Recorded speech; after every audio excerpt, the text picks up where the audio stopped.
Hanya dengan Rp15.000 per bulan, Anda telah turut berpartisipasi dalam menyebarkan dakwah bersama Tarbiyah Sunnah. Barakallahu fikum. Baik, bismillahirrahmanirrahim. Assalamualaikum warahmatullahi wabarakatuh. Alhamdulillahilladzi anzala as-sakinata fi qulubil mu'minin liyazdadu imanan ma'a imanihim walillahi junudus samawati wal ard wa kana Allahu aliman hakima wa ashhadu an la ilaha illallah wahdahu la syarika lah wa ashhadu anna Muhammadan abduhu wa rasuluh sallallahu alaihi wa ala alihi wa ashabihi wa sallama tasliman katsira wa ba'd. Para pendengar radio Tarbiyah Sunnah Bandung di mana saja Anda berada, juga pendengar radio lain yang ikut gabung, para pemirsa Persada TV, Niaga TV, dan TV-TV lain, dan para netizen melalui akun manapun di mana saja Anda berada. Alhamdulillah kembali kita berjumpa melanjutkan kajian Fiqih Al-Asma'ul Husna. Pertemuan yang lalu kita sudah membahas salah satu di antara nama sekaligus sifat Allah. Al-Qadir, Al-Qadir, dan Al-Muqtadir dengan makna yang sama, yaitu yang Maha Kuasa. Maknanya dia yang menguasai semuanya, mengatur semuanya, menentukan semuanya, menetapkan segalanya. Termasuk yang menetapkan takdir-takdir bagi seluruh makhluk. Yang menetapkan seluruh kejadian sampai hari kiamat. Dan semua takdir tersebut atas kekuasaan Allah tersebut sudah tercatat di Lauhul Mahfuz. Jauh-jauh hari sebelum langit dan bumi diciptakan. Ma asaba min musibatin fil ardi wala fi anfusikum illa fi kitabim min qabli an nabra'aha. Tidak ada kejadian yang terjadi di muka bumi atau yang menimpa diri kalian kecuali semua itu telah tertulis dalam sebuah kitab di Lauhul Mahfuz sebelum kami menciptakan langit dan bumi ini. Sehingga ketika Nabi SAW menjelaskan ayat ini, beliau mengatakan innallaha khalaqal khalqa wa qaddara maqadirahu min qabli an yakhluqas samawati wal ard bi 50 alf sanah. Allah telah menciptakan seluruh makhluk dan telah menetapkan takdir-takdir bagi seluruh makhluk tersebut 50.000 tahun sebelum Allah menciptakan langit dan bumi. Segala sesuatu ada di tangan Allah. Allah lah yang mengatur, Allah lah yang berkuasa, termasuk aspek batin kita, hati kita. Allah Azza wa Jalla yang mengaturnya, yang membolak-balikannya.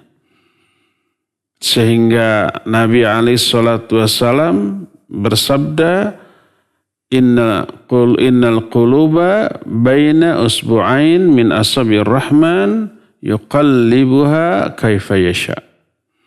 Sesungguhnya hati semua Bani Adam itu berada di antara dua jari, di antara jari-jari Allah, lalu Allah bolak-balikan itu hati sekehendaknya.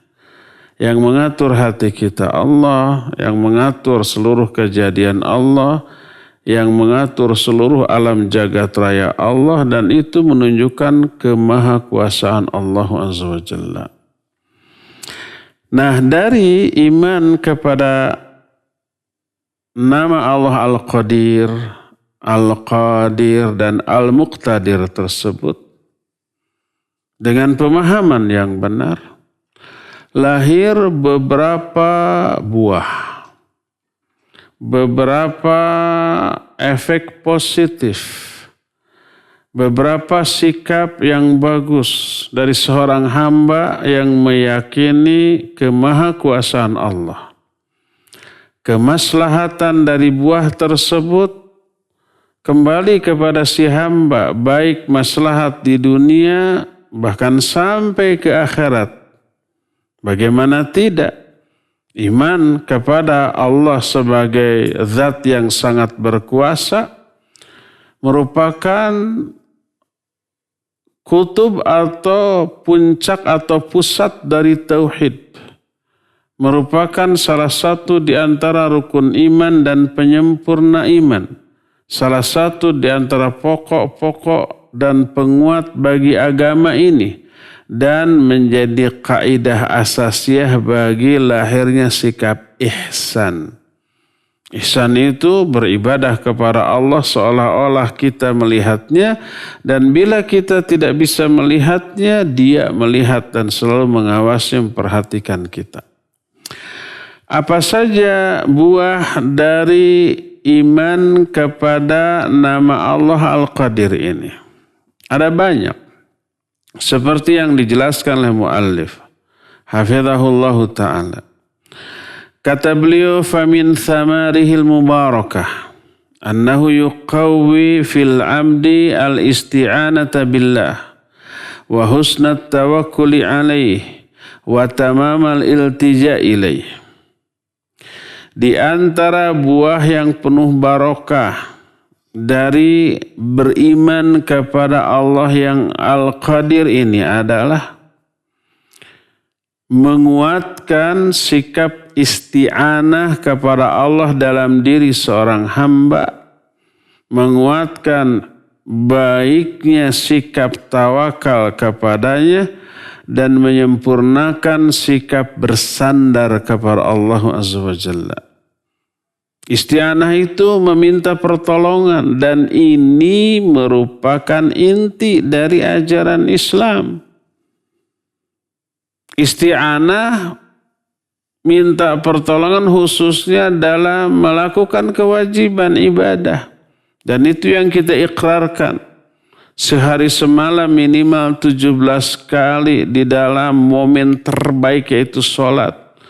Kita mengikrarkan iyyaka na'budu wa iyyaka nasta'in. Hanya kepada Engkau ya Allah kami ibadah, dan hanya kepada Engkau kami minta pertolongan dalam melakukan ibadah tersebut.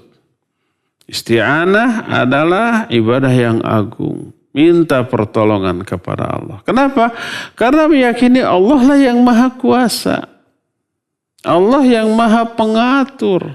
Allah yang maha kuat dan dahsyat.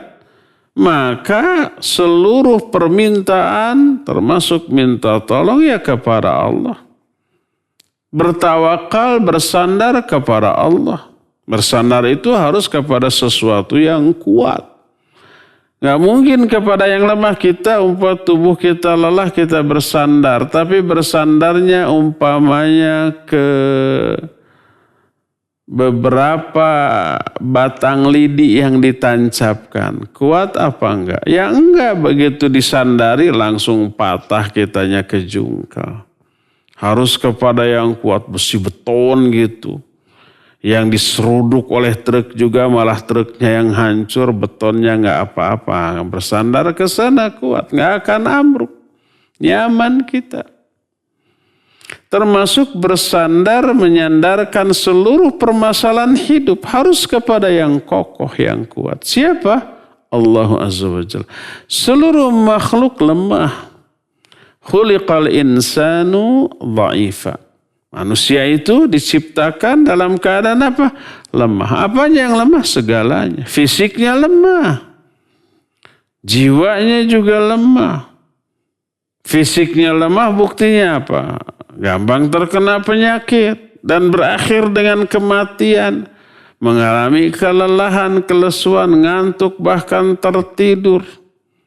Fisiknya tuh, sehebat apapun orang umpamanya fisiknya kuat, ahli bela diri, kemudian binaragawan yang ototnya menonjol, kena COVID, udah lemah.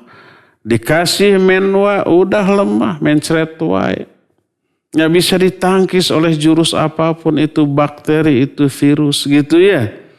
Berakhir dengan sakit parah, berbaring, sholat pun nggak bisa berdiri sambil berbaring, dan Pasti semua orang mengalami kematian. Itu lemahnya fisik orang. Mentalnya, jiwanya ya lemah juga. Ada nangisnya, ada depresinya, ada stresnya, ada sedihnya, ada bercucuran air matanya gitu. Menunjukkan mentalnya yang lemah. Termasuk imannya juga lemah. Banyak sering tergoda oleh syaitan laknatullahi alaih. Manusia lemah. Yang kuat hanya Allah Azza wa Jalla. Qawi. Makanya karena dia qawi juga qadir.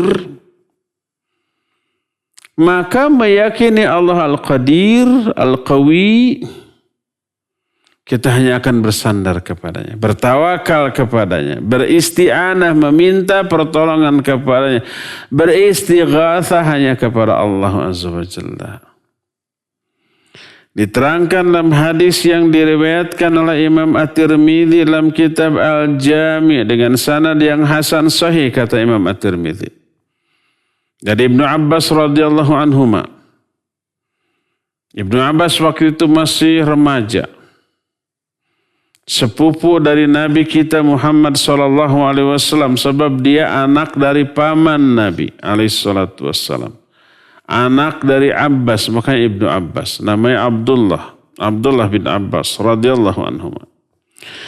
Kata Ibnu Abbas, kuntu khalfan Nabi sallallahu alaihi wasallam yauman. Suatu hari aku dibonceng oleh Nabi alaihi salatu wasallam. Bukan di atas motor, belum ada motor saat itu. Di atas binatang tunggangan. Faqala li, lalu beliau berkata kepadaku, ya gulam, inni u'allimuka kalimat. Hai ujang, bahasa kitanya begitulah. Wahai, bahasa Sunda hidap, anaking jimat awaking, gitulah inti namanya. Aku akan mengajarkan kepadamu beberapa kalimat. Pertama, ihfadillah yahfadka. Ihfadillah tajidhu tujahak. Jaga olehmu Allah, Allah akan menjagamu. Jaga Allah olehmu, maka engkau akan menemukan Allah berada di hadapanmu. Menjaga Allah itu mananya menjaga agamanya, syariatnya, dalam diri. Jaga tuh, laksanakan seluruh perintahnya, baik yang sunnah apalagi yang wajib. Jauhi semua larangannya yang makruh apalagi yang haram. Apalagi yang kadar keharamannya sangat besar. Jaga itu. Menjaga yang Allah haramkan dengan cara dijauhi, diingatkan orang-orang dari keharamannya, bahayanya dan agar mereka menjauhinya. Menjaga perintah Allah dengan cara diaplikasikan, dilaksanakan, dan didakwahkan, diajak orang untuk melaksanakan. Ini yang disebut dengan amar ma'ruf, nahi munkar. Jaga Allah. Allah akan menjagamu. Dijaga iman kita, diberikan hidayah, diberikan perlindungan, diberikan penjagaan dan yang sejenisnya. Ya ayyuhalladzina amanu in tansurullaha yansurkum yutsabbit aqdamakum. Ya orang-orang yang beriman, kalau kamu menolong Allah artinya menolong agamanya. Bukan berarti Allah lemah butuh pertolongan, bukan, tapi feedback. Ada timbal balik yang menguntungkan kita sebagai pelaku dari tindakan menolong agama Allah. Menolong Allah, menolong agama Allah. Maka salah kaprah kalau ada orang yang menyatakan, kalau Allah dihina biarkan saja, Allah mah tidak akan hina karena dihina orang, biarkan, nggak perlu kita membela, itu keliru. Sama aja dengan umpamanya kalau ada yang menghina TNI dan Polri, biarkan, TNI dan Polri itu sudah kuat luar biasa, tidak akan tergoyahkan, tidak akan terhinakan oleh orang yang menghina. Makanya nggak perlu bela itu TNI Polri. Apa begitu? Ya enggak lah. Yakin bahwa TNI Polri tidak akan lemah goyah hanya karena dihina, tapi penghinaan kepada institusi yang bisa memberikan perlindungan, keamanan kepada kita ini, itu yang perlu disikapi. Apalagi kepada Allah Azza wa Jalla. Allah kuat, Allah mulia, Allah tinggi, nggak akan hina karena dihinakan, nggak akan lemah karena diejek, ini. Apakah kita diam saja? Enggak. Kata Allah, ihfadillah, yahfadka. In tansurullah yansurukum. Oleh karena itulah maka feedbacknya yang kita harapkan. Ihfadillah yahfadka. Jaga olehmu Allah, Allah akan menjagamu. Ihfadillah tajidhu tujahak. Jaga olehmu Allah, kamu akan dapat ya Allah berada di hadapanmu. Ini pertama. Kalimat pertama, wasiat Nabi SAW kepada Ibnu Abbas radhiyallahu anhuma. Kedua, idza sa'alta fas'alillah. Kalau kamu meminta, mintalah kepada Allah. Karena hanya Allah satu-satunya yang kuasa, yang kaya raya, yang kuat, yang mengatur semuanya. Permintaan ini atau kalimat ini hanya minta kepada Allah, mengisyaratkan keyakinan kita kepada Al-Qadir. Allah sebagai Al-Qadir, yang maha kuasa. Wa idza sta'anta fasta'in billah. Kalau kamu mau minta pertolongan, mintalah hanya kepada Allah. Jangan minta tolong kepada selain Allah Azza wa Jalla. Ini juga mengisyaratkan keyakinan akan qadirnya Allah, maha kuasanya Allah. Nah, ini kalimat yang berikutnya, kalimat yang ketiga. Wa'lam anna al-ummata law ijtama'at 'ala an yanfa'uka bi syai'in lam yanfa'uka bi syai'in illa katabahu Allahu lak. Wa idh ijtama'u 'ala an yadhurruka bi syai'in lam yadhurruka bi syai'in illa bi syai'in qad katabahu Allahu 'alaik. Rufi'atil aqlam wa juffatis suhuf. Dan ketahuilah, ini kemahakuasaan Allah. Sesungguhnya apabila umat ini, semua manusia, bahkan juga jin atau bahkan ditambah dengan binatang, semuanya berkumpul, berkonspirasi untuk memberikan manfaat, bukan konspirasi, kebaikannya. Kalau semua umat berkumpul untuk memberikan manfaat kepadamu dengan sesuatu, apapun sesuatu itu, mau ngasih uang, mau ngasih makanan, mau ngasih fasilitas, apapun lah, termasuk ngasih gelar, sebutan yang bagus gitu kepadamu. Mereka tidak akan bisa memberikan semua itu kepadamu kecuali kalau sesuatu itu telah Allah catatkan, telah Allah takdirkan untukmu. Allah yang akan menghalanginya. Lagi pula prosedurnya itu Allah yang ngatur. Kenapa orang-orang memberi kamu sesuatu yang manfaat? Allah yang memberikan keinginan itu kepada hati-hati mereka, memberikan manfaat yang sudah mereka rencanakan, dan Allah mudahkan jalan-jalannya untuk sampainya manfaat itu kepadamu. Gitu tuh cara Allah ngaturnya. Kalau Allah mentakdirkan, menetapkan, mencatatkan manfaat datang kepadamu, Allah akan jadikan orang-orang lain berkeinginan memberi kepadamu. Gitu. Sebaliknya, sekalipun mereka berkumpul, berijtima, berkonspirasi untuk memberikan sesuatu yang madarat kepadamu, mau membunuhmu, mau mencelakaimu, mau menangkapmu, mau meracunimu, dan seterusnya. Mereka tidak akan bisa memberikan madarat itu, bahaya tersebut kepadamu, kecuali sesuatu yang telah Allah takdirkan atas dirimu. Kalau belum ditakdirkan, mah tidak akan terkena konspirasi buruk apapun yang mereka rencanakan, nggak akan kena. Dahulu Nabi SAW kan udah direncanakan oleh orang-orang kafir, mau disergap, dibunuh, diapa-apakan, nggak berhasil. Wa idh yamkuru bikal ladzina kafaru liyuthbituka aw yaqtuluka aw yukhrijuk wa yamkuruna wa yamkurullah wallahu khairul makirin. Dan ingat, ketika orang-orang kafir itu membuat makar, berkonspirasi, untuk apa? Untuk membunuhmu, menyergapmu, atau mengusirmu.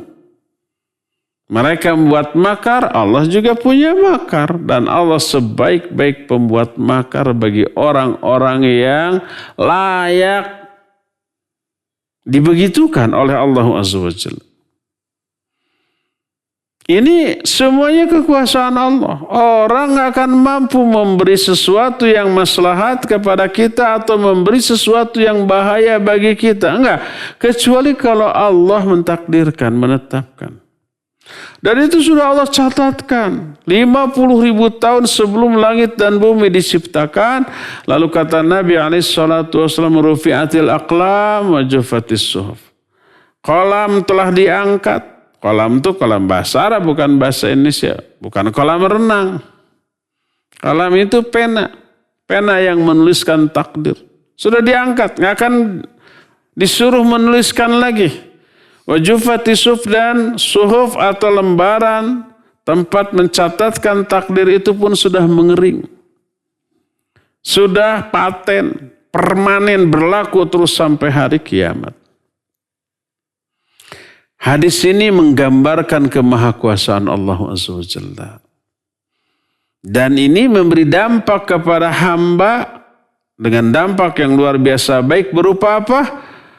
Berupa hanya beristi'anah, beristighatsah kepada Allah, minta pertolongan kepada Allah, tawakal kepada Allah, bersandar kepada Allah Azza wa Jalla. Karena dia satu-satunya yang berkuasa.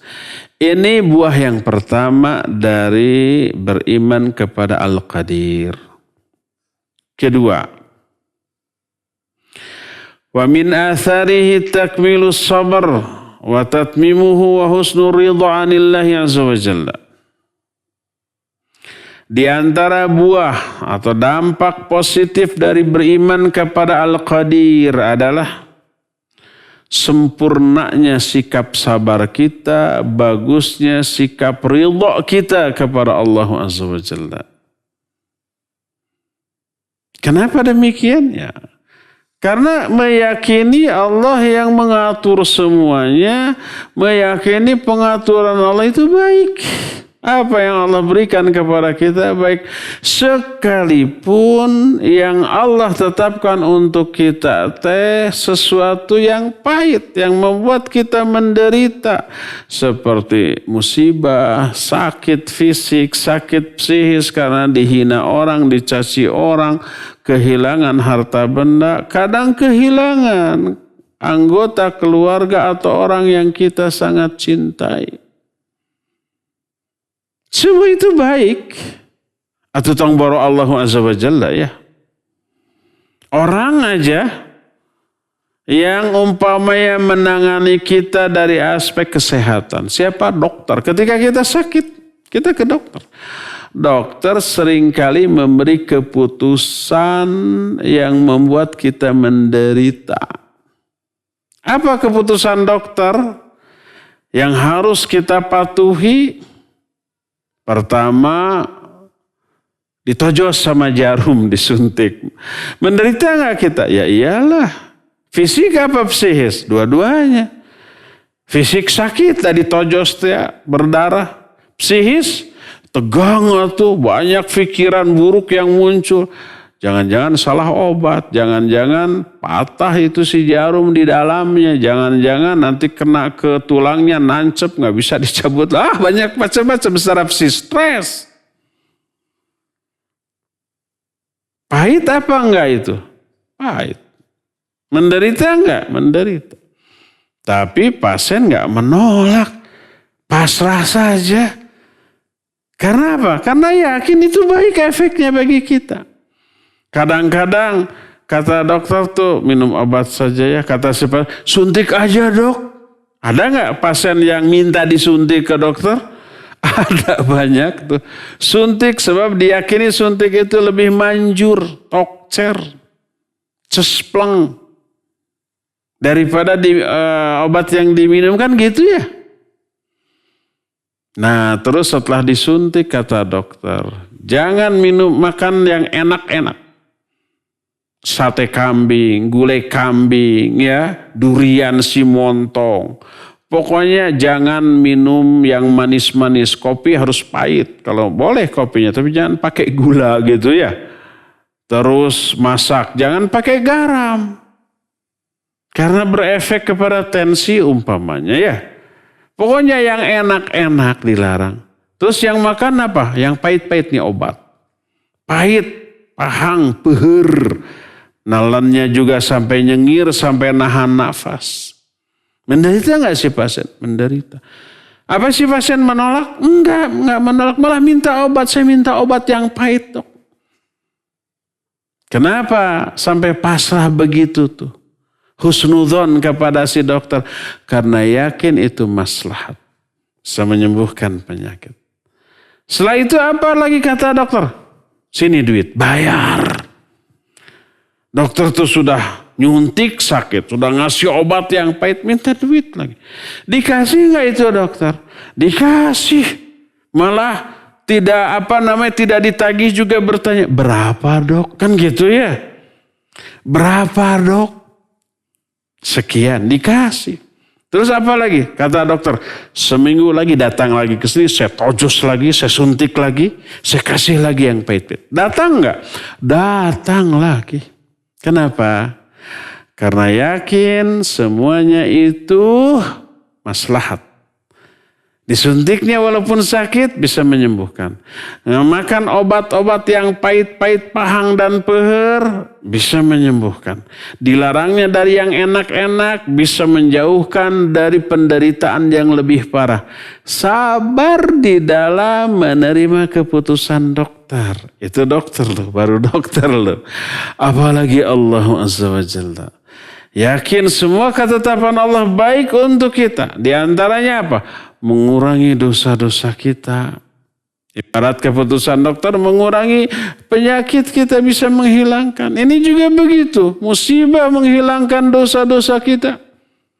Kesabaran melahirkan pahala. Seperti obat dari dokter menguatkan badan kita. Menyehatkan.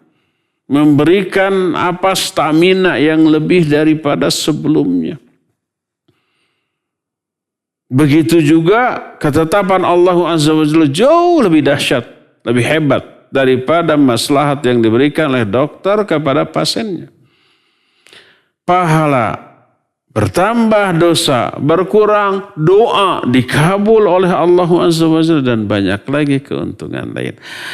Maka dia bakal ridha, sabar di dalam menerima penderitaan, musibah yang Allah tetapkan dan ridha dengan keputusan Allah seperti itu. Melebihi dari ridhonya pasien ketika disuntik oleh dokter, ketika dikasih yang pahit-pahit oleh dokter. Bahkan kadang-kadang lebih daripada disuntik, harus diinfus, disuntik mah gejala sedetik sudah. Diinfus mah berjam-jam, berhari-hari gitu kan ya. Kadang harus dibedah, dioperasi. Kadang harus diamputasi. Pasrah aja si pasien tuh. Dengan risiko segede itu. Berkata Imam Ibnu Qayyim rahmatullahi alaih yang beliau jelaskan dalam kitab Madarijus Salikin. Kata beliau, Man mala'a qalbahu minar ridha bil qadar mala'a Allahu sadrahu ghinan wa amnan wa qana'atan wa farraga qalbahu li mahabbatihi wal inabati ilaihi wa tawakkuli alaihi wa man fatahu hadduhu minar ridha imtala qalbahu bididdi dhalik wa ishtaghala amma fihi sa'adatu wa falahu. Kata Imam Ibnu Qayyim, siapa orang yang memenuhi hatinya dengan ridha kepada takdir Allah. Apapun ketetapan Allah, ridha walaupun pahit. Penuhi dengan keridhaan, Allah akan memenuhi dada orang itu dengan kecukupan, keamanan, dan qanaah. Lalu Allah akan penuhi pula hatinya dengan kecintaan kepada Allah, inabah, kembali bertaubat kepada Allah dan tawakal kepadanya. Tapi siapa orang yang tidak memiliki sikap ridha kepada Allah dalam semua takdirnya, kecuali takdir yang baik, dikasih kekayaan, jabatan, kekuasaan, popularitas, pasti ridha itu mah tanpa harus disuruh ya. Ridha itu kepada takdir yang buruk. Siapa yang tidak memiliki sikap ridha ketika menerima takdir Allah, Allah akan penuhi hati orang itu dengan hal-hal yang sebaliknya dari hal yang tadi. Selalu merasa kurang, resah dan gelisah, tidak aman, tidak merasa aman, risau dan galau, depresi dan frustasi. Selalu merasa tidak cukup dengan yang ada. Terus hatinya suudzon kepada Allah Azza wa Jalla, bersandar kepada sesama makhluk. Maka hati orang itu akan apa? Akan disibukkan dari perkara-perkara yang menjadi sumber kebahagiaannya. Sibuk dengan hal yang lainnya. Sibuk dengan dunia, sibuk dengan kekuasaan, sibuk dengan harta, sibuk mencari perhatian orang, popularitas. Sekalipun dia mencari perhatian orang itu dengan sesuatu yang buruk. Orang kan sekarang ya untuk menjadi viral, bikin video yang kontennya apapun yang aneh-aneh, yang buruk-buruk, asal beken, asal terkenal. Walaupun harus menghilangkan rasa malu dari dirinya. Lahirlah toktik. Isinya apa? Isinya joget-joget kayak orang gila, kayak binatang gitu ya. Yang nontonnya aja malu. Tapi si pelakunya itu bukan malu. Nggak ada rasa malu, yang ada bangga. Setiap detik dia melihat hasil downloadannya, hasil postingannya, berapa viewernya, berapa loversnya, berapa jempolnya. Tiap detik itu dilihat. Nah, sibuk dengan itu. Lupa dengan apa yang menjadi sumber kebahagiaan dunia akhirat. Itulah asar atau dampak atau buah yang kedua dari beriman kepada Al-Qadir, yaitu akan lebih sempurna sabarnya, ridhanya kepada Allah Azza wa Jalla. Ketiga, wa min atharihi salamatul insan min amradil qulub kal hiqad wal hasad wa nahwihima.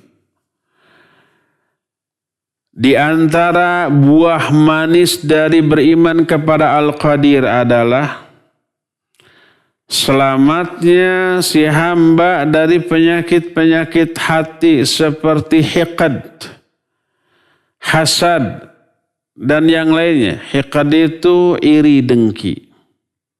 Hasad kepada orang lain.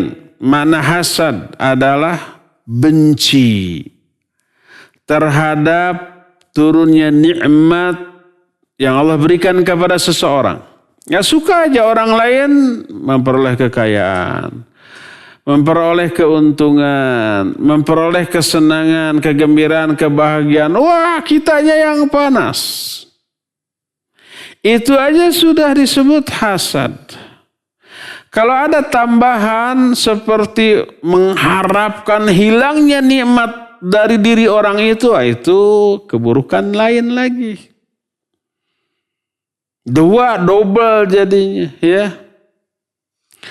Orang yang beriman kepada takdir Allah Azza wa Jalla, meyakini bahwa semua urusan itu sudah Allah tetapkan. Allah yang ngatur, Allah yang maha memberi, Allah yang menetapkan rizki setiap orang, Allah yang menahan pemberian. Seluruh karunia hanya milik Allah, seluruh pemberian Allah yang menetapkan. Maka orang itu tidak akan dengki kepada orang lain. Tidak akan iri kepada pemberian yang Allah berikan kepada orang lain. Adapun yang hasad, panas.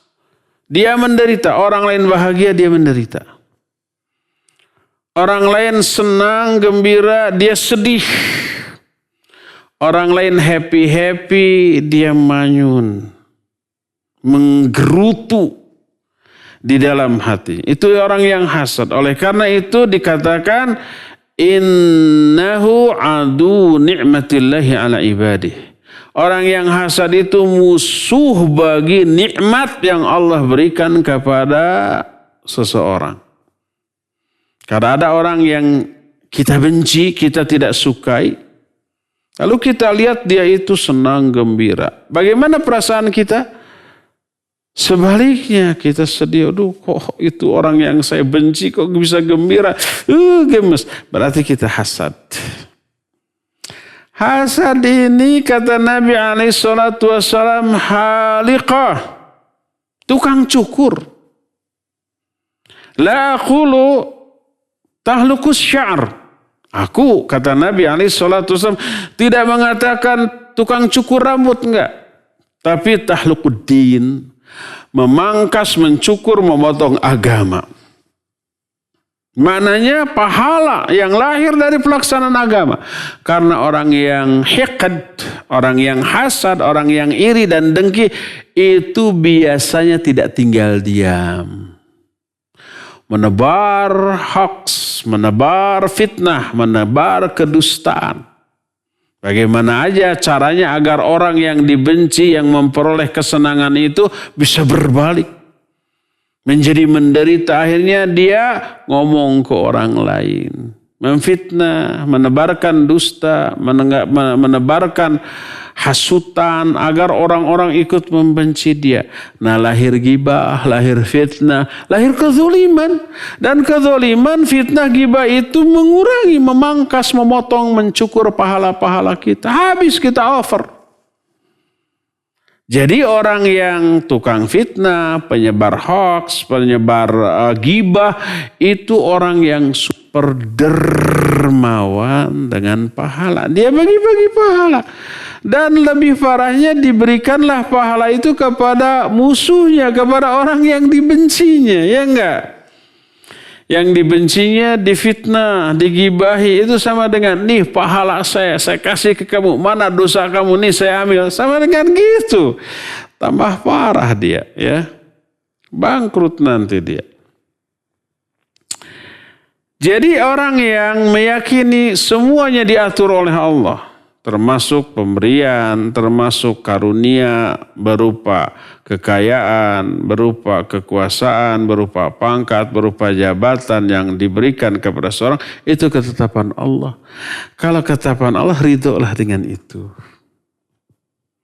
Maka tidak akan ada iri, dengki, hiqad yang seperti itu dalam diri orang yang beriman kepada Allah yang qadir.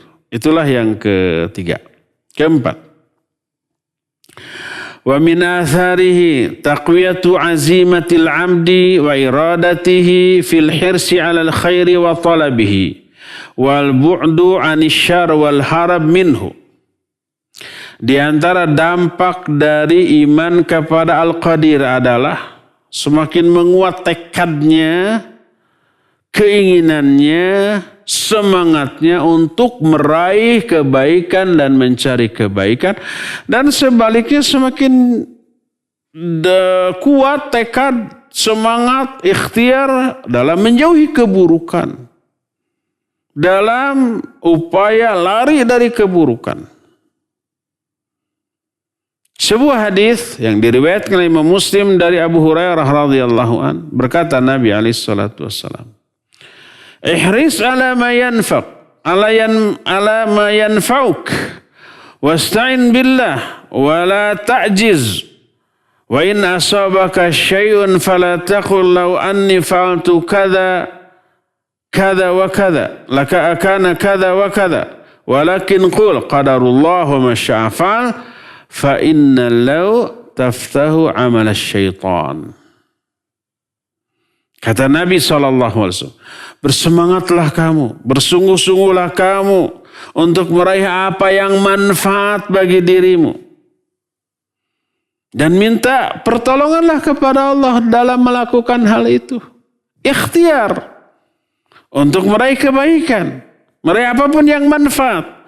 Wala ta'jiz, jangan kamu bersikap lemah. Jangan rileks, jangan santai, jangan malas gitu seperti orang yang lemah. Jangan patah arang. Dan apabila ada sesuatu yang menimpa kamu, musibah, hal-hal yang tidak kamu sukai, jangan sekali-kali digugat, diprotes dengan mengatakan, aduh seandainya tadi aku begini nih, saya akan begini, gini. Jangan, coba tadi gak melakukan itu, pasti gak akan kejadian begini. Jangan, itu menggugat takdir yang Allah tetapkan yang sudah terjadi, yang tidak mungkin bisa dirubah.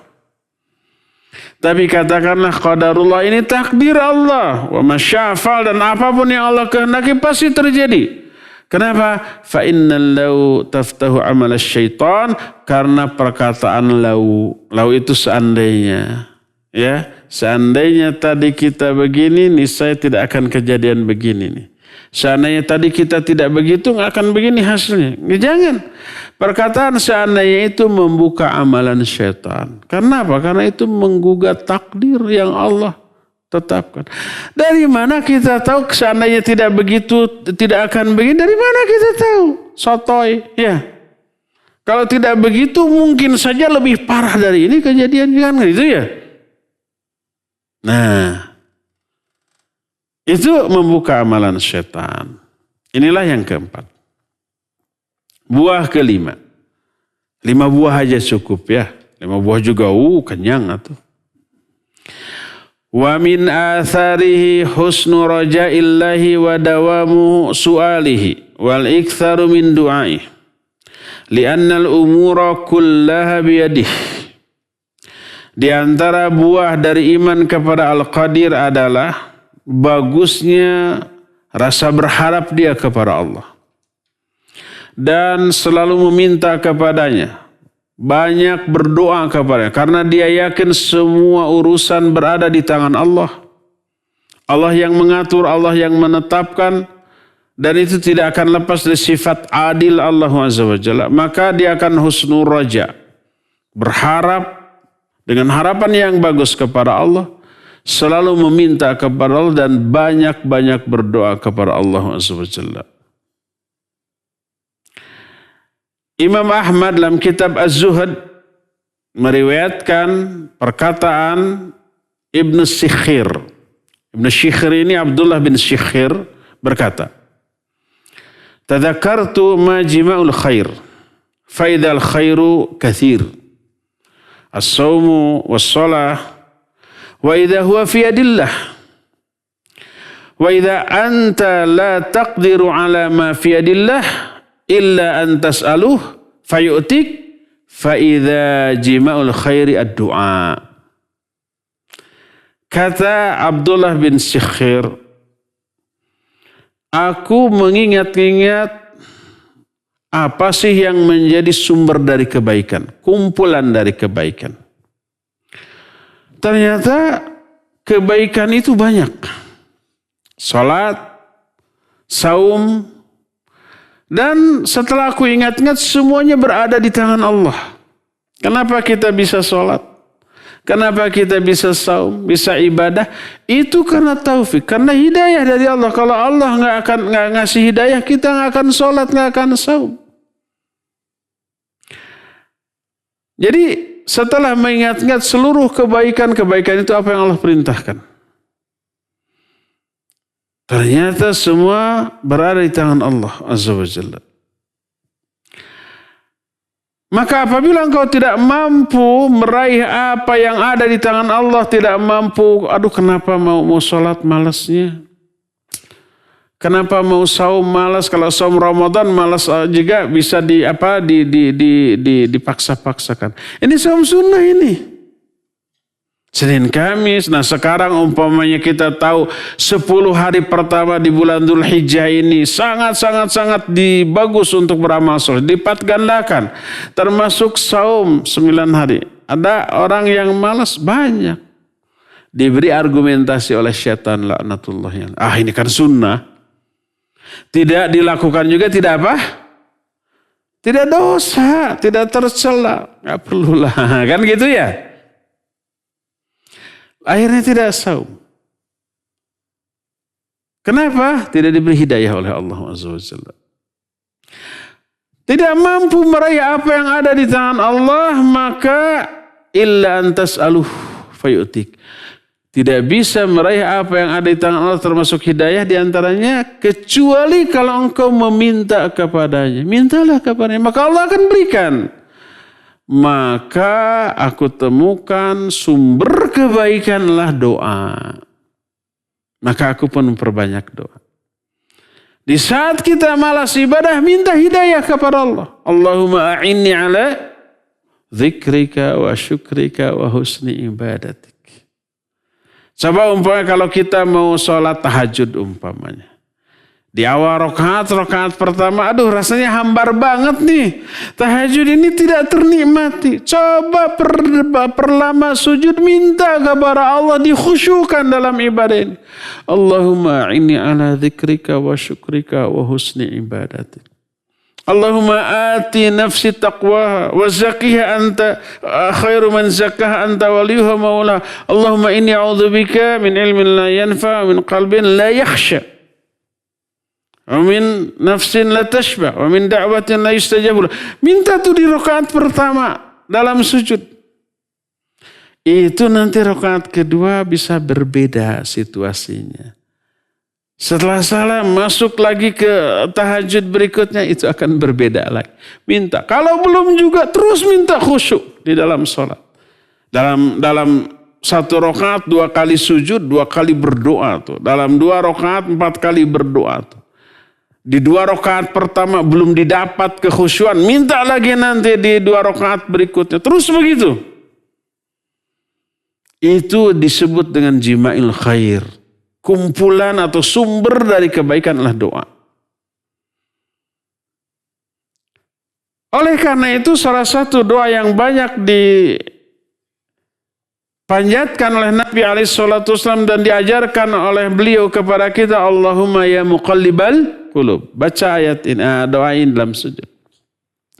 Allahumma ya muqallibal qulub, tsabbit qalbi ala dinik. Wahai Allah, zat yang maha membolak-balikan hati, tetapkan hati saya di atas agamamu.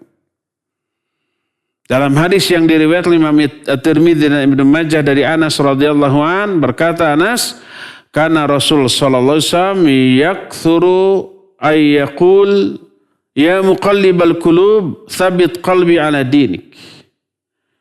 Nabi sallallahu alaihi wasallam sering kali berdoa dengan doa, wahai zat yang maha membolak-balikan hati, tetapkan hati saya di atas agamamu. Fakultu, maka aku bertanya, ya Rasulullah, amanna bika wa bima ji'ta bihi, fahal takhafu alaina? Wahai Rasulullah, kami beriman kepadamu dan beriman kepada ajaran yang engkau bawa, apakah engkau mengkhawatirkan kami?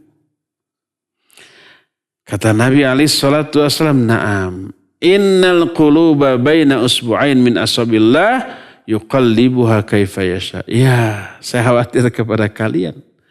Karena apa? Karena hati-hati semua manusia berada di antara 2 jari dari jari-jari Allah. Lalu Allah bolak-balikan itu hati sekehendaknya. Boleh jadi sekarang kita iman, khusyuk, hebat. Besok lusa dibolak-balikan oleh Allah, dibalikan oleh Allah menjadi jauh. Bukan lagi berkubang di lautan rahmat, ampunan, dan kekhusyuan dalam beribadah kepada Allah. Tapi sebaliknya terjerumus dalam dosa dan maksiat. Sangat mungkin. Maka di saat kita sedang berada di atas puncak keimanan, minta, ya muqallibal qulub, tsabbit qalbi ala dinik. Allahumma ya musarrifal qulub, sarrif qalbi ala ta'atik. Ya. Inilah buah-buah di antara beberapa buah yang banyak dari keimanan kepada Allah yang Maha Kuasa. Ya, sampai di sini saja penjelasan kita. Nanti kita akan teruskan ke nama Allah yang lainnya di masa yang akan datang. Kita masih punya sisa waktu untuk bertanya jawab. Wassallallahu ala nabiyina Muhammadin wa ala alihi wa sallam. Silakan. Nah, syukran Ustaz atas penjelasan yang disampaikan. Dan insya Allah bermanfaat bagi kita semua. Kita sekarang buka sesi tanya jawab. Kami persilakan bagi para pendengar juga pemirsa bisa bertanya secara langsung kepada Al-Ustaz melalui telepon di nomor 022-8686-2637 atau melalui pesan singkat di nomor 0811227146. Baik, sudah ada penelpon yang masuk. Halo. Assalamualaikum. Waalaikumsalam warahmatullahi wabarakatuh. Dari Ibu siapa, di mana Bu? Bu Yati. Oh, silakan Bu Yati. Ya, ini Ustaz izin bertanya. Gini, kalau udah pada dewasa, kita selalu mengingatkan terus sama anak cucu. Misalnya, sholatnya itu kurang tepat waktu. Selalu mengingatkan kalau subuh, zuhur gitu. Apakah masih kewajiban kita sebagai orang tua sama anak cucu, ataukah cucu-cucu itu kewajiban orang tuanya gitu Ustaz? Takutnya sholatnya suka rada ini telat gitu, waktunya nggak tepat waktu. Itu aja Ustaz. Syukron jazakumullahu khairan. Assalamualaikum warahmatullahi wabarakatuh. Barakallahu fiik Ustaz. Wa fika barakallah. Baik. Ibu Yati di Melong ya? Melong Green. Anak ya tentu saja kewajiban orang tua untuk mengingatkannya. Bagaimana dengan cucu? Sama. Walaupun dia menjadi kewajiban pokok bagi orang tuanya, tapi kita juga terkena kewajiban tersebut. Tidak hanya anak cucu. Bahkan juga orang lain yang dekat dengan kita. Termasuk sahabat kita, tetangga kita, keponakan. Atau orang yang tidak ada hubungan kekerabatan tapi dekat dengan kita. Termasuk murid kita kalau kita punya murid. Kawan kita, bawahan kita, anak buah kita atau pembantu kita. Yang nggak ada hubungan kekerabatan. Setiap kali melihat saudara kita sesama muslim terjerumus dalam dosa dan maksiat. Baik dosanya karena mengabaikan kewajiban seperti sholat. Atau melanggar larangan. Maka siapapun yang melihatnya berkewajiban untuk mengingatkan. Tawasabil haqqi, tawasabis sabr. Itu juga termasuk ta'awun alal birri wat taqwa. Kata Nabi SAW, unsur akhaka zaliman au mazluman. Tolong tuh saudaramu, baik yang zalim ataupun yang dizalimi. Jadi kewajiban bagi kita. Tidak hanya anak cucu, siapapun. Apalagi anak dan cucu kita. Sampai kapan? Apakah sekali, dua kali, sampai tiga kali sudah? Mista maja utama, kata orang Sunda. Enggak, seumur hidup. Selama kita dan dia masih hidup, selama itu setiap kali kita melihat kekeliruan, kesalahan, apapun bentuk kesalahannya termasuk mengabaikan sholat, ya wajib. Jangan bosan. Jangan sampai menyatakan saya mau bosan lah mengingatkan kepada kamu, terserah kalau begitu. Enggak, tetap ingatkan sampai kita mati atau dia yang mati. Ya, itu yang pertama. Kedua, ada ikhtiar lain. Kadang-kadang masalah yang timbul dari orang terdekat kita itu azab Allah kepada kita atas dosa kita. Maka tobatlah dari dosa-dosa kita. Termasuk tingkatkan amal ibadah, sholat, saum, zikir, baca Al-Quran, sedekah, amar ma'ruf, nahi munkar, tetap. Karena Nabi SAW bersabda dalam hadis sahih riwayat Imam Muslim, fitnatur rajuli fi ahlihi wa malihi wa waladihi tukaffiruhu shalah was saum was sadaqah wal amru bil ma'ruf wan nahyi 'anil munkar. Fitnah yang terjadi yang menimpa seseorang. Fitnah ini azab, musibah, penderitaan. Yang menimpa seseorang baik menimpa istrinya, hartanya, ataupun anak-anaknya. Ada dua makna fitnah. Pertama, mereka yang mengalami musibah. Istri kita atau suami kita. Harta kita mengalami kerugian atau anak kita mengalami musibah. Kita ikut menderita? Ya iyalah. Itu makna fitnah yang pertama. Makna fitnah yang kedua, mereka yang menjadi sumber masalah. Istri kita atau suami kita menjadi masalah bagi kita. Mereka tidak taat, mereka durhaka, mereka membangkang. Anak-anak kita juga begitu. Termasuk harta kita. Menimbulkan masalah kepada kita. Maka itu bisa dihapus, minimal dikurangi, tukaffiruhu as-salah was-saum was-sadaqah wal amru bil ma'ruf wan nahyi 'anil munkar. Itu bisa dihapus oleh salat kita, saum kita, sedekah kita dan amar ma'ruf nahi munkar. Maka di saat kita ada masalah dari mereka atau mereka punya masalah yang kemudian ikut melibatkan kita, perbanyak sholat, perbanyak saum, perbanyak juga sedekah. Makna perbanyak adalah yang sunnah. Karena kalau yang wajib nggak bisa diperbanyak. Sholat wajib nggak bisa diperbanyak. Tetap aja 17 rakaat. Tetap aja 5 kali. Tapi kalau sholat sunat nggak terbatas. Demikian juga saum. Nggak bisa diperbanyak lebih dari sebulan dalam setahun, yaitu di bulan Ramadan. Tapi yang sunnah banyak. Demikian juga sedekah. Kalau yang wajib hanya zakat. Tapi di luar yang wajib sedekah tak terbatas. Demikian juga amar ma'ruf nahi munkar. Ya, demikian Bu Yati, wallahu a'lam bissawab. Silakan lagi. Ya, naam. Syukran Ustaz atas jawabannya. Kita kembali mengangkat penelpon berikutnya. Belakang Bu Yati. Halo. Silakan Pak, Bu. Assalamualaikum warahmatullahi wabarakatuh. Waalaikumsalam warahmatullahi wabarakatuh. Silakan Pak Mulyano. Ya, siap. Ustaz, saya mau tanya hal masalah buahnya iman kepada takdir ada 5. Kalau saya mendengar itu, rasanya ke hati itu pengen bagaimana caranya saya apa bisa melaksanakan iman daripada buah ke takdir itu. Sekian, assalamualaikum warahmatullahi wabarakatuh. Waalaikumsalam warahmatullahi wabarakatuh. Ya Pak Mulyana. Buah dari beriman kepada Allah yang qadir. Bukan sekedar 5 yang kita jelaskan. Banyak. Tapi di antara sekian banyak itu 5 di antaranya kita terangkan tadi. Pertanyaan Pak Mulyana, bagaimana caranya agar kita mampu meraih 5 jenis buah tadi? Caranya ya perdalam iman kita kepada takdir, kepada kandungan dari nama Allah Al-Qadir atau Al-Qadir atau Al-Muqtadir.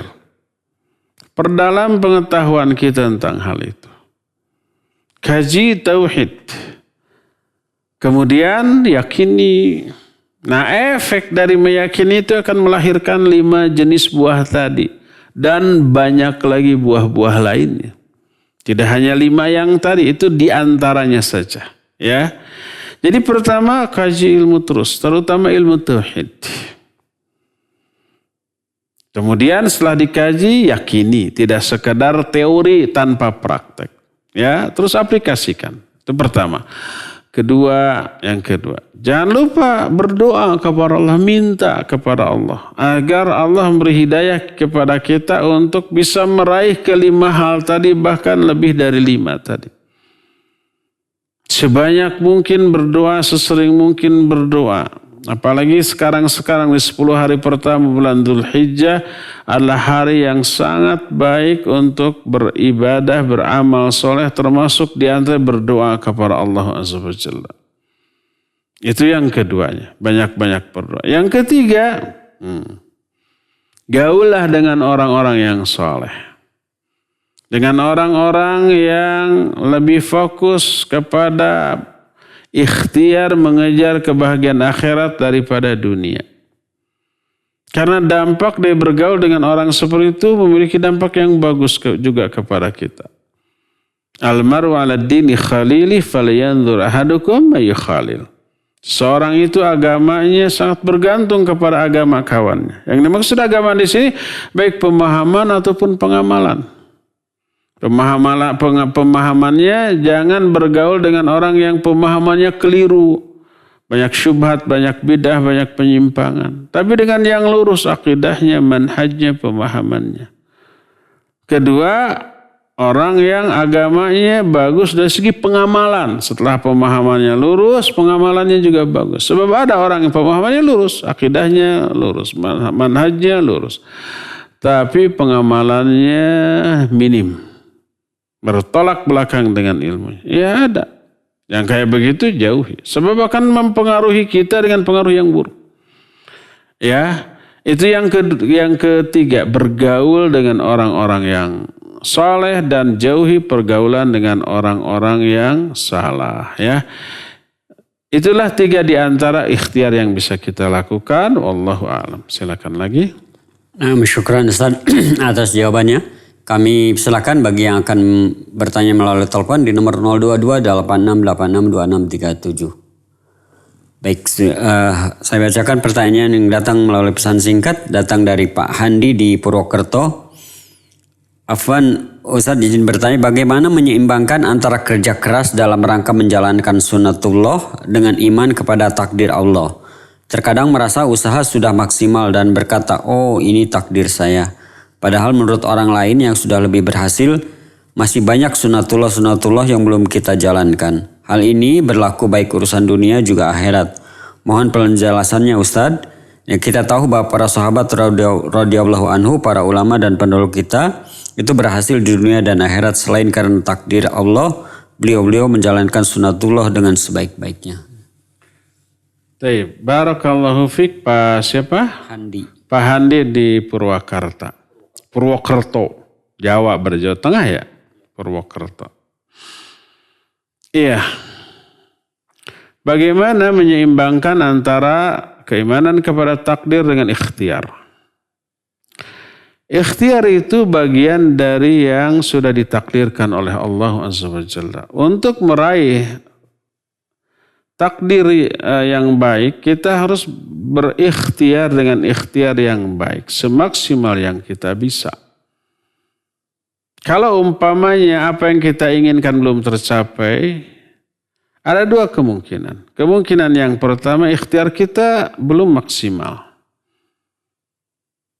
Sehingga tidak memperoleh hasil yang maksimal. Yang keduanya, kalau toh sudah maksimal semua potensi yang kita miliki kita kerahkan, sudah maksimal, berarti Allah ingin menguji kita. Apa sabar apa tidak? Tapi yang jelasnya pahala atas ikhtiar kita itu tidak akan sia-sia.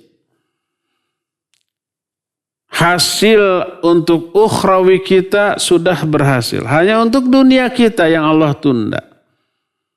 Yang itu juga mungkin merupakan ujian Allah atas diri kita. Sebagai contoh. Kita sedang lapar, kita ingin kenyang.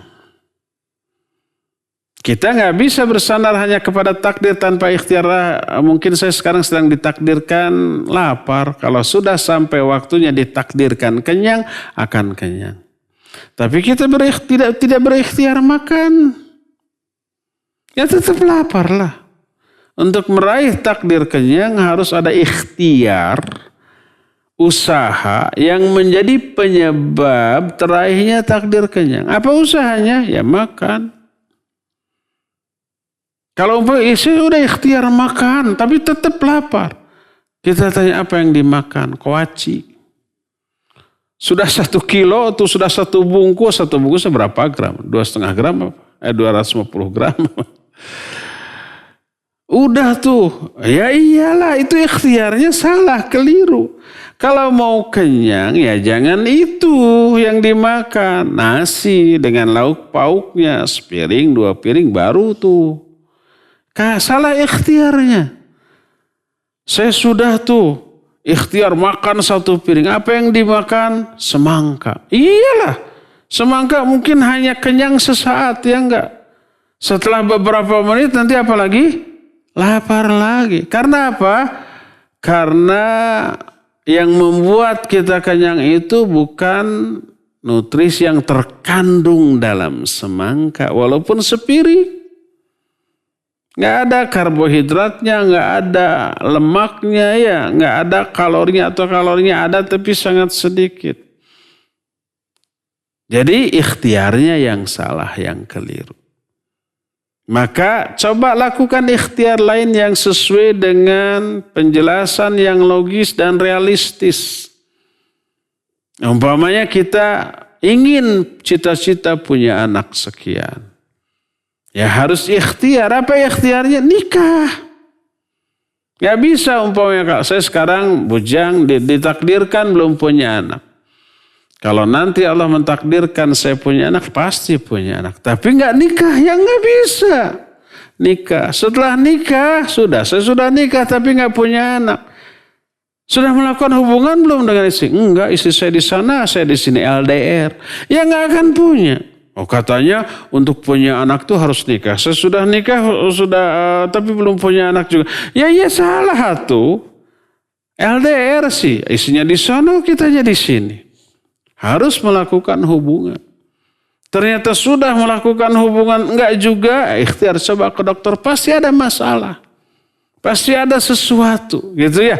Setelah semua ikhtiar maksimal ternyata tidak, oh berarti memang inilah takdir Allah untuk kita sebagai ujian bagi kita. Jadi begitu yang harus kita lakukan kalau umpamanya kita ingin kaya raya. Kita ikhtiar dengan cara apa? Usaha. Usahanya maksimal. Kalau ternyata usaha maksimal sudah, segala penjelasan para ahli ekonomi, para ahli usaha, para pengusaha yang berpengalaman dan ahli sudah memberi masukan kepada kita dan semua masukan itu sudah kita jalankan, ternyata ada hal-hal yang selalu di luar dugaan, ya. Umpamanya kita harus begini-begini udah dilaksanakan, ternyata pandemi gitu ya. Pandemi. Itu di luar kekuasaan kita, akhirnya usaha kita bangkrut, tidak laku dan seterusnya. Itulah takdir, menguji, Allah menguji kita. Ada tuh kawan-kawan saya umpamanya di daerah mana ya, sekitar Raja Mandala, Cipatat begitu ya.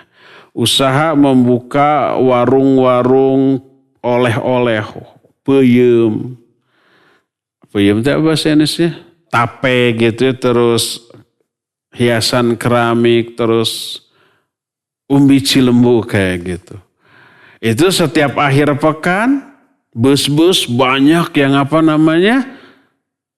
yang parkir di sana belanja, apalagi musim haji, musim umroh yang ngantar, hajinya seorang, yang ngantarnya kan 3 bisnya.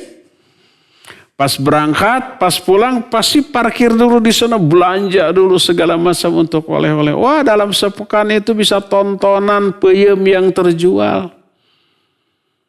Akhirnya apa? Usaha mau ke sana tuh, pinjem modal, bangun di sana, pinjam dulu barang-barang untuk dijual. Sudah membangun, sudah barang-barang sudah ada. Ternyata nggak ada lagi bus dan mobil yang lewat sana. Kenapa? Karena ada tol Cipularang. Dulu belum ada tol Cipularang. Jadi bus dan mobil-mobil pribadi banyak yang ke Jakarta tidak lewat ke sana lagi, bangkrut. Itu takdir Allah SWT. Di luar perhitungan kita, di luar prediksi kita. Untuk menguji kita sabar apa tidak. Atau mungkin sekaligus azab bagi kita atas dosa-dosa masa lalu kita. Ya sudah, ujiannya kita terima, ridha kepada ketetapan Allah, taubat dari kesalahan. Mungkin nanti Allah akan membuka pintu rezeki melalui jalur lain. Jadi begitulah kaitan antara ikhtiar dengan takdir. Wallahu a'lam. Silakan. Nah, syukran Ustaz atas jawabannya. Kita kembali mengangkat pertanyaan yang datang melalui telepon. Halo. Assalamualaikum warahmatullahi wabarakatuh. Assalamualaikum. Dari Pak Iqbal Ustaz. Barakallahu fikum wa ahsanallahu alaikum. Ustaz, mau bertanya, bagaimana peristiwa COVID-19 ini, apakah bagian takdir ataukah bagian dari azab? Bagaimana kita mensikapi perbedaan ini, Ustaz? Demikian Ustaz, jazakumullah khairan. Assalamualaikum warahmatullahi wabarakatuh. Ya, wa jazakallahu khairan wa alaikumussalam warahmatullahi wabarakatuh. COVID-19, apakah takdir apa azab? Dua-duanya. Apa takdir, apa azab, apa ujian? Tiga-tiganya. Ujian, azab, bagian yang Allah takdirkan. Kalau ini bukan takdir, nggak mungkin terjadi. Di dunia ini tidak ada satupun kejadian di luar takdir Allah. Nggak ada. Ma asaba min musibatin fil ardi wala fi anfusikum illa fi kitabim min qabli an nabra'aha. Itu surah Al-Hadid ayat 22 tuh. Tidak ada satupun kejadian yang terjadi di muka bumi atau yang menimpa diri kalian, kecuali semua itu telah tertulis dalam sebuah kitab. Dan itu dituliskan 50.000 tahun sebelum langit dan buminya ada. Coronanya aja belum ada. Jangankan coronanya, langit dan buminya aja belum ada. Manusia, jin dan juga malaikat mungkin belum ada. 50.000 tahun sebelum langit dan bumi diciptakan, sudah ada ketetapan bahwa nanti akan menyebar wabah namanya corona. Tahun 2019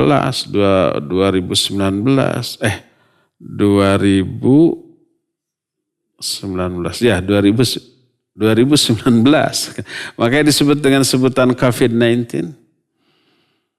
Itu sudah ditakdirkan jauh-jauh hari, bukan jauh-jauh hari, jauh-jauh abad.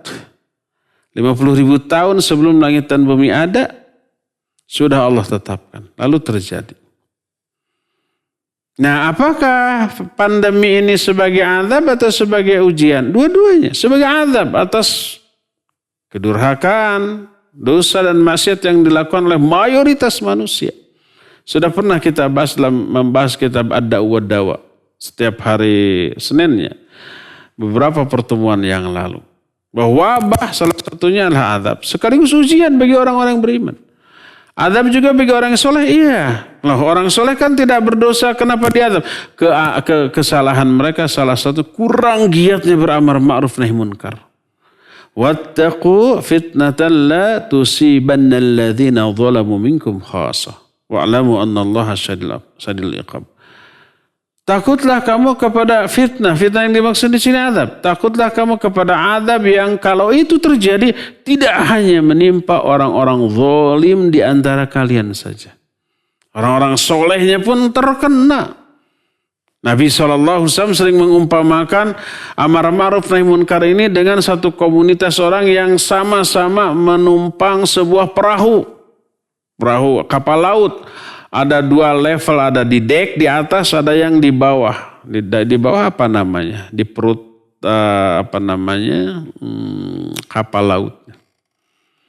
Orang yang di atas kalau mau ngambil air gampang, tinggal disiup.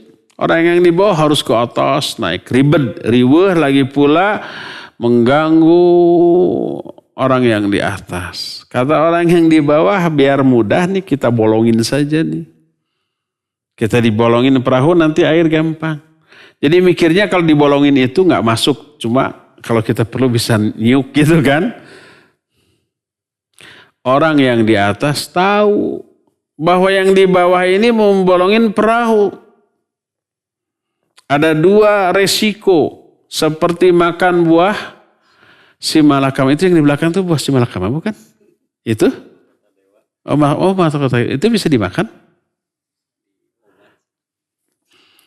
Dibiarkan, nih kalau dibiarkan tenggelam bersama-sama nih. Kalau dibiarkan dibolongin, tidak dibiarkan dilarang bakal ribut. Kata si orang yang di bawah, ini kan daerah kami, nggak mengganggu kalian, kenapa kalian usil kan gitu ya? Coba, kalau dibiarkan bakal tenggelam mati bersama-sama di tengah lautan. Kalau dilarang berantem ini, coba. Mending mati bersama, mending berantem, tapi ada kemungkinan selamat. Ya apa boleh buat, kalau bisa tidak berantem, tapi dinasihati, dijelaskan. Ini kalau kalian bolongi kita tenggelam semua. Enggak begitu. Logikanya berbeda lagi. Maka memilih lebih baik berantem daripada tenggelam bersama-sama. Tapi akan menyelamatkan. Minimal sebagian walaupun tidak bisa menyelamatkan seluruhnya. Minimal bonyok-bonyok tapi nggak sampai mati gitu.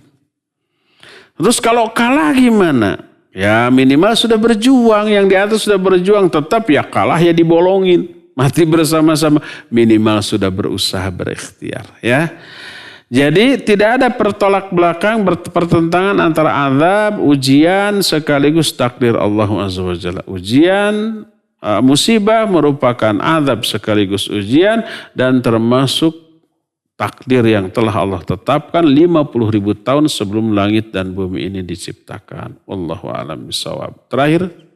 Syukran Ustaz atas jawabannya. Terakhir pertanyaan dari Dedi Aburian Cijotang Bukit Ligar Bandung. Bismillah, assalamualaikum Ustaz. Semoga Allah memberkahi ilmu dan umur antum serta keluarga. Ustaz izin bertanya, bagaimana mengatasi futur dan lalai dan kadang merasa khawatir terhadap rezeki dikarenakan situasi pandemi seperti sekarang ini. Syukran jazakallah khair. Barakallahu fiik. Banyak orang yang futur, lalai dan khawatir di musim pandemi ini. Futur itu artinya mengalami degradasi iman, penurunan iman, malas ibadah gitu ya, malas untuk melakukan kewajiban tapi semangat bermaksiat. Terus efek dari futur ya tadi, khawatir terhadap rezeki di musim pandemi. Bagaimana cara mengatasinya ya? Pertama, tetaplah belajar ilmu. Ilmu syar'i, tetap dengarkan kajian-kajian. Tapi enggak ada kajian offline, kan ada online. Online juga jarang, ustadz itu tidak setiap hari, ya memang satu ustadz tidak setiap hari, tapi setiap hari pasti ada ustadz yang online. Bahkan bukan setiap hari, setiap saat mungkin. Sekarang saya lagi online, sampai sebentar lagi itu, 8:30. Setelah itu mungkin ada ustadz lain di radio lain yang ada online. Kalau tidak ada online, ada rekaman yang mungkin belum kita dengar. Atau yang pernah kita dengar tapi perlu kita dengar lagi. Ngaji terus ya. Ngaji terus. Bertanya. Itu yang pertama. Karena ilmu itu hidayah. Ilmu sumber hidayah. Kedua, seperti yang saya bilang tadi, jangan lupa berdoa. Minta agar Allah menguatkan, memberi hidayah. Baca banyak-banyak doa. Rabbana la tuzigh qulubana ba'da idh hadaitana wa hab lana min ladunka rahmah. Baca banyak-banyak ayat hadis doa dalam hadis tadi. Ya Allahumma ya muqallibal qulub, tsabbit qalbi ala dinik. Allahumma ya musarrifal qulub, sarrif qalbi ala ta'atik. Dan seterusnya. Banyak meminta kepada Allah agar Allah meneguhkan kita, mengistiqomahkan kita, dan memberikan hidayah dan taufik agar kita tetap di atas kebenaran. Itu yang kedua. Ketiga, ya apa boleh buat, paksakan diri kita untuk beribadah. Minimal melihara kewajiban, sholat yang 5 waktu, shaum Ramadan, dan maksimalnya pacu diri kita untuk menggapai ibadah-ibadah sunnah, baik sholat ataupun saum, baca Al-Quran, banyak berzikir, dan seterusnya. Banyak infak dan sedekah. Gimana saya bisa sedekah? Saya juga minim sedekah walaupun dalam kemiskinan. Alladzina yunfiquna fis sarra'i wadh-dharra. Orang-orang bertakwa adalah orang yang selalu infak, baik dalam keadaan lapang ataupun susah. Dalam keadaan banyak harta ataupun sedikit harta atau terbatas harta. Ingat, harta ini ibarat memancing. Untuk bisa dapat ikan kita harus berkorban, mengeluarkan dulu. Umpan, beli umpannya. Kalau dulu nggak perlu beli, cukup menggali tanah ya, cacing gitu. Sekarang cacing jarang ya. Ada meren, ada tanah. diternakan atau liar juga asal ke kebun kemudian ngegali gitu ya. Minimal jejernya apa jejer teh? Jorannya. Itu pancingannya, alat pancing. Baru celom kunyunyut giriwil dapat. Kalau mau ikan nggak mau berkorban nggak bisa. Kalau mau ditambah rezeki tidak ada sedekah ya minim lah. Ya, sedekah itu membuka pintu rezeki. Berdasarkan hal itulah ada di pengalaman seseorang ikhwan saya yang mungkin sekarang juga mendengarkan gitu ya.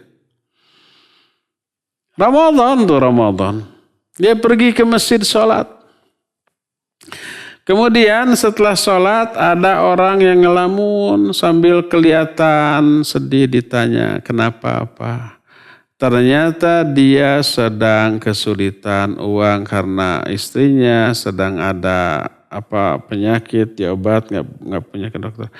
Dia hanya punya 50.000 dikasih. Saya hanya punya 50.000 dikasih. Sore itu ba'da asar, sholat asar tuh. Ba'da sholat asar 50.000. Dia berdoa kepada Allah, ya Allah. Entah katanya dia nakal atau tidak, nanya ke saya. Ya Allah, saya sudah berbuat baik, sedekah, segerakan balasannya. Kalau ada 50.000 kemudian dibalas 10 kali lipat berapa? 5 juta ya? Atau 50 juta? 5 juta sudah. Apa yang terjadi setelah sholat isya, setelah taraweh, dia langsung dapat WA. Ternyata ada transfer yang masuk kepada dia 5 juta, bayangkan. Dia sampai nangis, ya Allah begitu kontan engkau membalas kebaikan saya. Lalu dia WA ke saya, ini apakah termasuk nakal nggak? Saya minta agar kebaikan infak saya itu balasannya disegerakan sekarang. Bagaimana dengan balasannya di akhirat nanti? Saya bilang tidak. Tidak nakal dan tidak menghapus pahala untuk di akhirat nanti. Sebab Allah janji, man jabil hasanah falahu asyru amsalihha. Siapa orang melakukan satu kebaikan, dia akan dibalas 10 kali lipat. Infak 50.000 dapat 5 juta di hari yang sama. Bayangkan. Jadi infaklah dan sedekahlah ya. Demikian saya pikir cukup sampai di sini. Insyaallah kita akan berjumpa kembali di hari Selasa yang akan datang melanjutkan kajian kita Fiqh al-Asmaul Husna. Wassallallahu ala nabiyina Muhammadin wa ala alihi wa ashabihi wasallam. Wassalamualaikum warahmatullahi wabarakatuh.